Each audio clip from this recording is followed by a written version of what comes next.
Mga master, okay lang bang? Huwag niyong skip ang mga ad sa aking mga video kung okay lang mga master. Salamat sa solid na suporta po. Yon, what's up mga masters? Nandito na naman tayo sa panibagong araw, panibagong kabanata na naman ang pagsasama-samahan natin ngayon guys.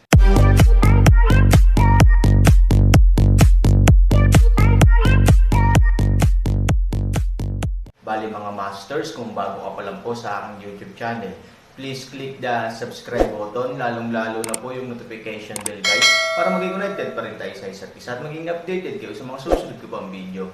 Bali mga masters, bago natin umpisahan ng kwento ay mag-shoutout po muna tayo para sa mga solid nating tagapakinig. Shoutout kay Rompino JR at shoutout kay Fernando Jimeno. Yun na nga mga masters, no? Bali hindi na ito patagalin. In 3, 2, 1, let's go! Napakaliwanag sa bahay na halos madilim sa hating gabi na parang araw.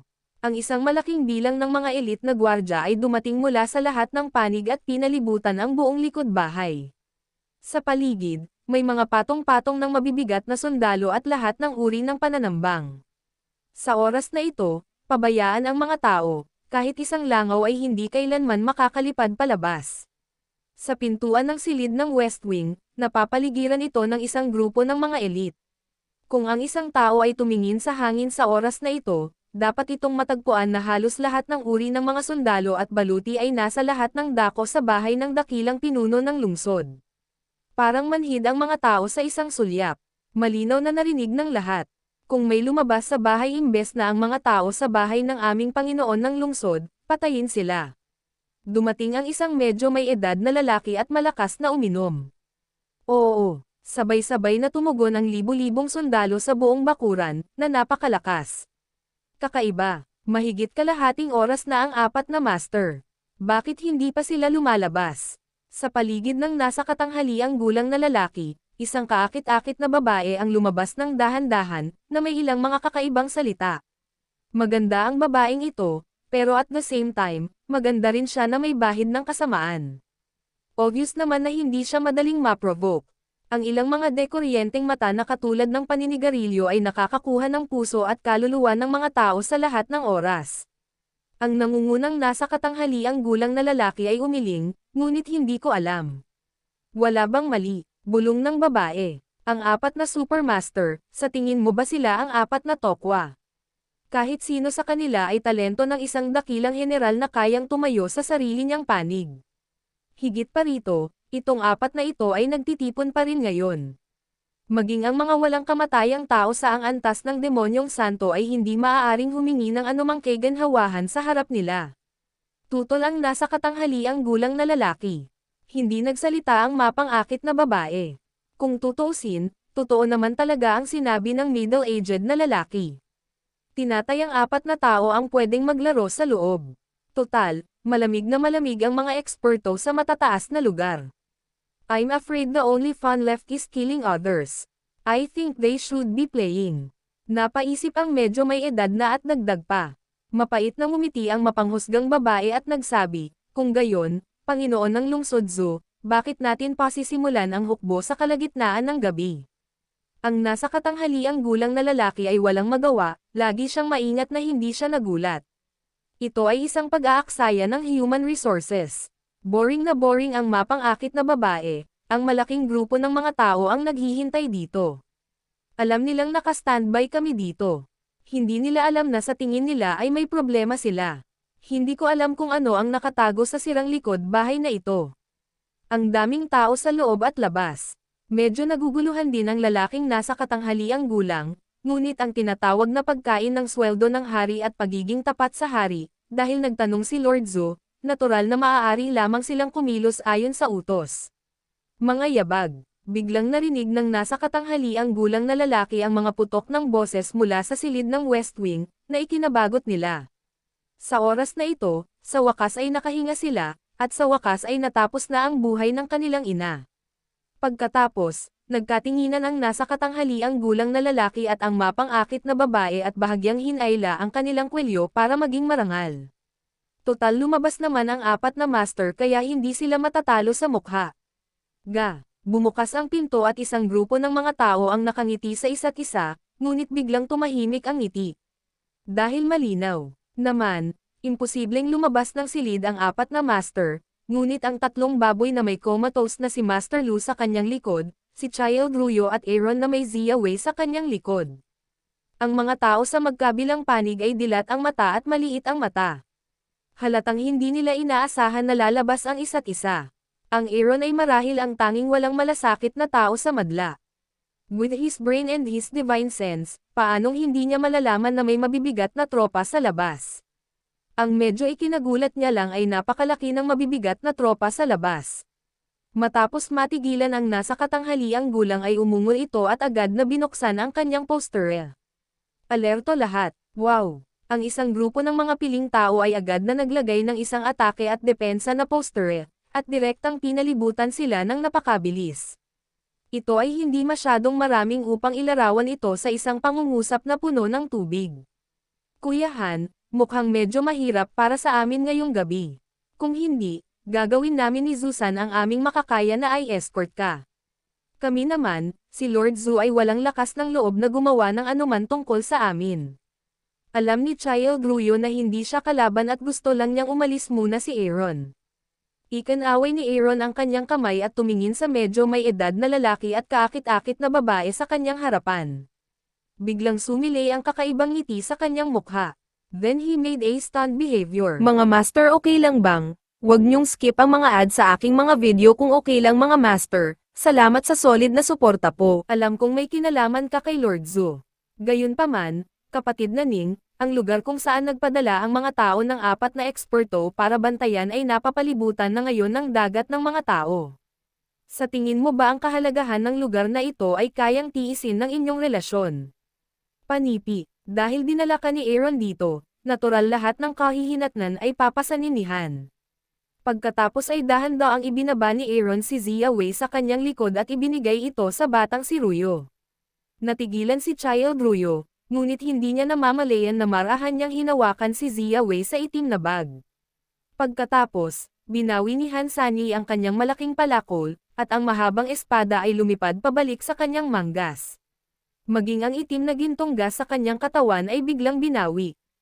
Tila binitawan niya ang lahat ng pagtutol at naglakad sa harapan ng mga nasa katanghaliang gulang na mga lalaki at mapang-akit na mga babae. Bahagyang itaas ang iyong mga kamay, na para bang sasabihin sa isa't isa na wala kayong masamang iniisip. Sa ugali ni Aaron, halatang hindi ito inaasahan ng nasa katanghaliang gulang na lalaki at ang mapang-akit na babae. Pagkatapos ng subconsciously step back ng ilang hakbang, nakitang wala talaga siyang mali siya, hindi nila maiwasang magtinginan at tumingin kay Aaron. Hindi ko alam kung ano ang ibig niyang sabihin. Kayong dalawa, kung gusto niyong pumatay o pumatay, pwede. Ngumiti ng mahina si Aaron. Nang marinig ito, nagmamadali ang batang Ruyo at Baboy San. Kahit na may mabibigat na bantay sa labas, mahirap talagang tumakas ngayong gabi, ngunit hindi na kailangang gawin iyon. Ang payat na kamelyong ito ay mas malaki rin sa kabayo. Direktang tinalo ng Aaron ang Diyos na tao ng 4 na Panginoon. Sa harap ng ganoong kabigat na tropa, mahirap man malusutan, siguradong mababaligtad ang mundo dito. Bakit? Bakit bigla kang umamin ng pagkatalo ng hindi lumalaban? Anong ibig mong sabihin? Kung hindi naintindihan ni Child Yu, sumugod siya sa Aaron at sumigaw, kung pipiliin mong mamatay para protektahan tayo sa pag-alis, iisipin kong kilala kita ngayong gabi. Tama. Simula nang magsama kayo, pwede kayong mamatay ng magkasama o sumama sa nanay mo. Nakakatamad na bitawan mo kami nang hindi nila nilalabanan. Kahit matandang baboy, hindi ko makita. Bagamat masama ang ugali ni Baboy San, sikat siya sa kanyang anak at sa mga taong kilala niya. Kung hindi, sa martial arts recruitment meeting ngayon, nang walang utos ng kanyang anak, paano siya magkukusa upang mahanap ang gulo ni Aaron? Muling nagkatinginan ang medyo may edad na lalaki at ang mapang-akit na babae. Sa katunayan, hindi sila nang ahas na ay relax ang kanilang pagbabantay. Lumabas kasi si Aaron sa secret room, ibig sabihin, ang isang bagay na ayaw nilang paniwalaan at aminin ngayon ay baka kumain ang 4 na master sa harap ng taong ito. Dahil kahit sila ay nakakain ng mga lantay na karakter, paano sila biglang nahuhuli? Sa makatuwid, hindi lamang sila nakahinga ng maluwag, ngunit ang presyon ay biglang naging mas matindi. Anong trick ang sinusubukan mong laruin? Malamig na tanong ng medyo may edad na. Ibinuka rin ng mapang-akit na babae ang kanyang bibig, kung nais mong sadyang mag-antala ng oras upang hintayin ang iyong pagliligtas, ipinapayo ko sa iyo na huwag magkaroon ng ganitong panaginip. Ngayon ang buong lungsod ay pumasok sa isang estado ng alerto.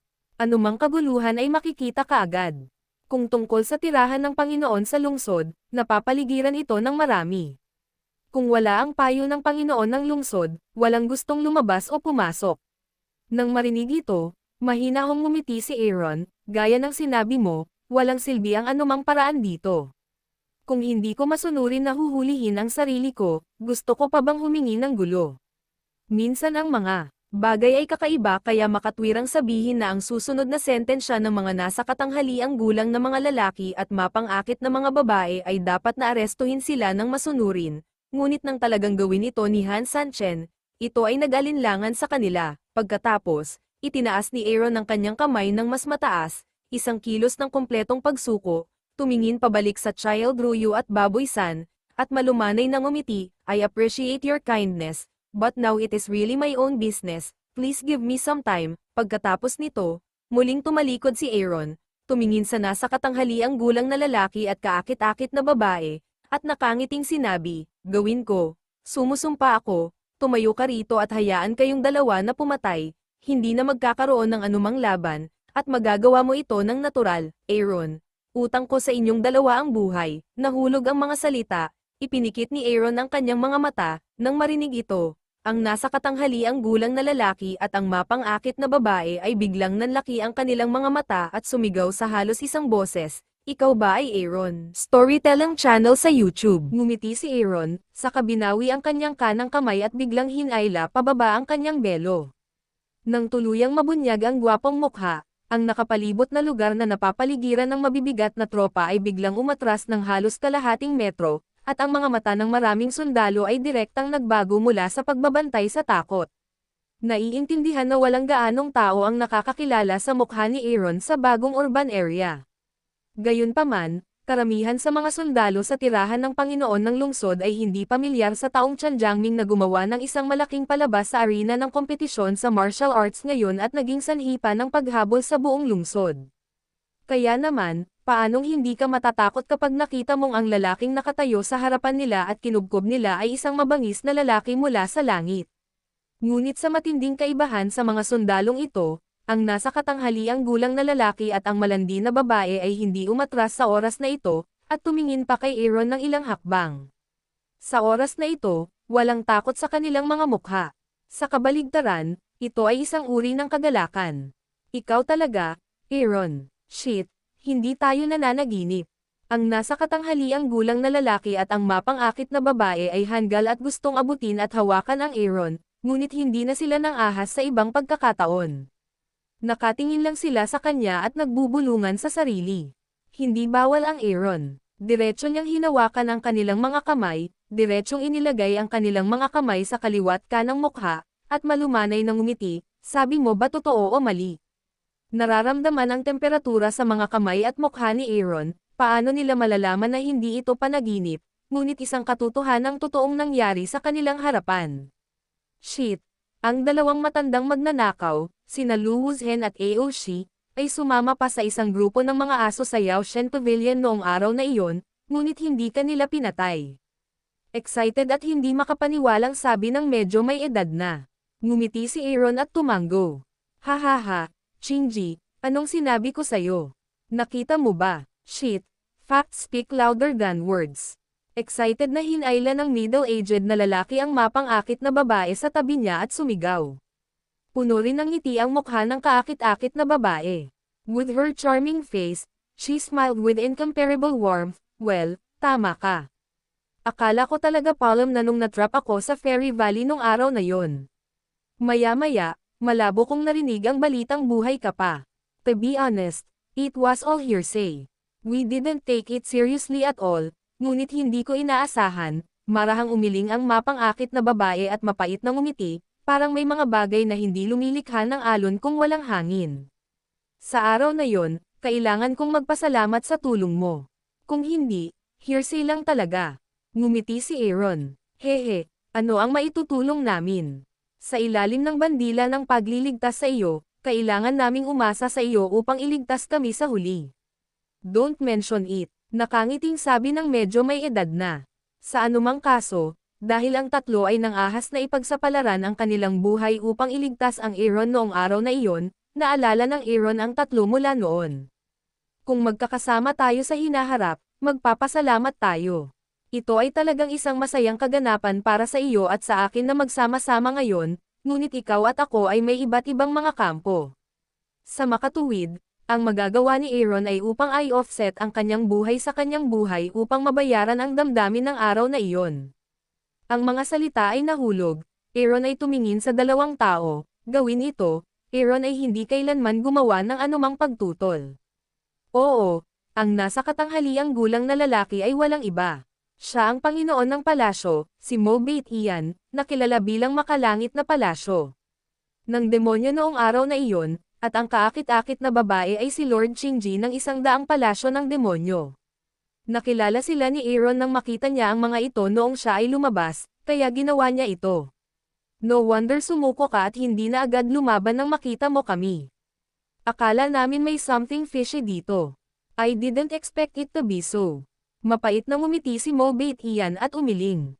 Hindi nagsalita si Qingji, ngunit walang magawang umiling at ngumiti ng mapait. Well, since Aaron has said that, I won't say more. Nasaan ang mga tao sa palasyo ng tiyan mo?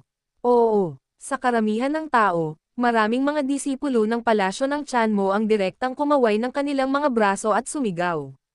Ang alagad ng kamahalan ng Bayaw Hall. Malamig ding sigaw ni Qingji. Oo. Isa pang grupo ng mga piling tao ang nagtaas ng kanilang mga braso at sumigaw. Sundin mo ang utos ko at pumatay. Nagtaas ng kamay si Magic Bait Ian at sumigaw.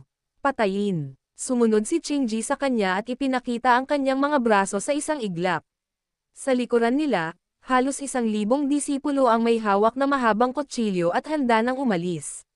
Ngunit biglang. Yun na nga mga masters, no? Bali panibagong kabanata na naman yung natapos natin ngayong gabi. Muli, maraming salamat po talaga sa walang sawang suporta po sa aking YouTube channel na talagang inaabangan nyo po ang bawat upload ko po.